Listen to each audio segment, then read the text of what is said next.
Les femmes protestantes méthodistes du secteur de Galilée et celles catholiques de la doyennée d'Agblanganda ont commémoré ensemble pour la 3e fois la Journée internationale des droits de la femme édition 2026.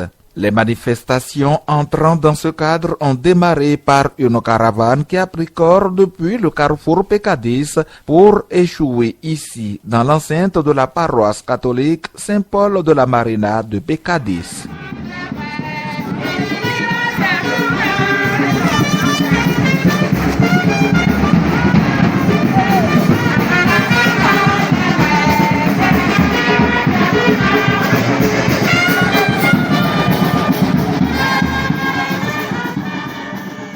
C'est alors que démarre la messe concélébrée par les prêtres catholiques et pasteurs protestants, messe ponctuée de moments de prière d'intercession.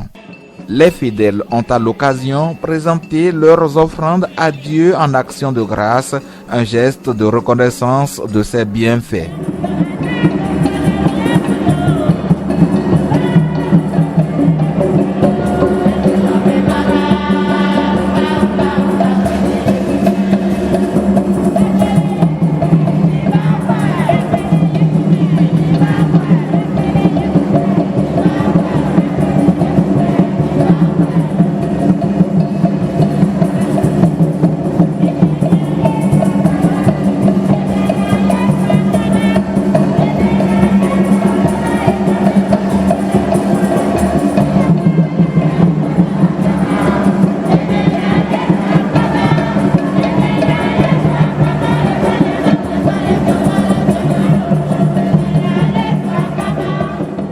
C'est en effet pour la 3e fois que femmes protestantes, méthodistes et catholiques communient ensemble pour donner un éclat particulier à la fête du 8 mars dans cette localité. Une organisation anticipée cette année qui a eu lieu le 7 mars 2026. Bien des raisons motivent la célébration selon les organisateurs.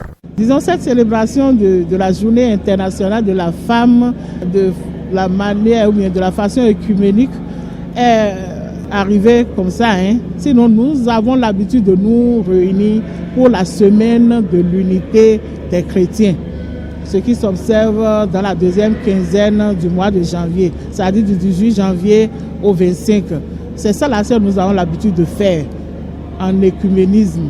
Mais l'idée est venue du comité que nous avons mis sur place pour coordonner les activités de cette semaine-là.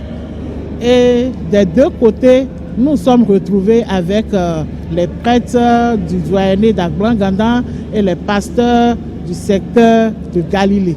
Et nous nous sommes dit, mais il ne faut pas que ça soit une fois l'an qu'on se rencontre.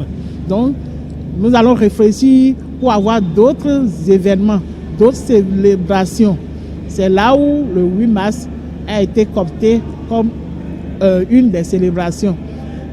Et après le 8 mars, nous, chez nous aujourd'hui, c'est les femmes qui se sont réunies, les femmes protestantes et catholiques qui se sont réunies pour leur célébration. En juillet, ce sera le tour des jeunes méthodistes et catholiques. Le vivre ensemble n'est que l'une des recommandations du Seigneur, d'où cette organisation conjointe entre deux églises sœurs, et tout l'honneur revient à l'Éternel Dieu. Ce culte d'aujourd'hui, c'est la journée internationale des femmes que nous sommes en train de célébrer. En principe, c'est demain le 8, comme demain étant dimanche, nous sommes en train d'anticiper, nous avons anticipé cette célébration qui se fait aujourd'hui. L'impact, c'est de vivre l'union que le Seigneur Jésus nous a recommandé. C'est ce que nous souhaitons surtout. Et nous sommes en train de marcher sur les instructions de notre Seigneur Jésus, parce qu'en allant, il nous a demandé de rester ensemble. Nous sommes en train de vivre ces moments pour montrer à tous nos fidèles que nous avons ensemble un seul Christ. Le Christ n'est pas divisé. Si Christ n'est pas divisé, nous aussi, nous devons rester soudés pour célébrer ce Christ-là. Ma joie, c'est que nous avons suivi la recommandation du Seigneur, car il nous a dit, celui qui fait ma volonté, je demeure en lui et lui en moi. Alors, nous réunissant dans cette intention de vivre l'unité, nous sommes dans le Christ. Et qui est dans le Christ ne peut que déborder de joie. C'est cela ma grande joie. Et la joie de rester avec mes frères et sœurs. Ce n'est pas en tout temps que nous nous voyons comme ça, mais de ces occasions-là permettre de connaître d'autres frères et sœurs et de partager ce que nous avons avec eux. Car il y a plus de joie à donner qu'à recevoir. La célébration a été marquée par un enseignement au profit des femmes sur les droits et devoirs de la femme, une partie animée par la présidente nationale de l'Union des femmes méthodistes UFM, Madame Eliane Kouadio Yonlonfou, à la satisfaction des participantes. J'ai retenu que la femme a des droits. Elle a aussi des devoirs. Et dans ces droits, nous demandons, ou je demande, d'après ce que j'ai écouté, que les hommes soient indulgents envers les femmes. Parce qu'en réalité, la femme souffre. Nous pouvons simplement dire que cette formation est très importante pour nous, les femmes. Puisque la femme est très importante dans le foyer, car elle a un rôle très important à jouer par rapport aux enfants, même avec son époux. Moi, c'est une joie pour moi de voir les protestantes et les catholiques ensemble. Nous sommes les mêmes, nous sommes des frères et sœurs. Et en tant que sœurs, se réunir, ça donne plus de joie, ça donne plus de bonheur. C'est un sentiment de joie, et joie immense, puisque le Seigneur nous a demandé d'être unis. Puisque nous avons tous un seul sauveur.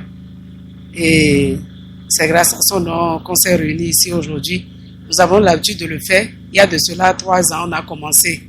Donc, nous souhaitons que ça évolue des années prochaines. La journée a pris fin par les réjouissances populaires avec les sonorités des groupes des différentes églises.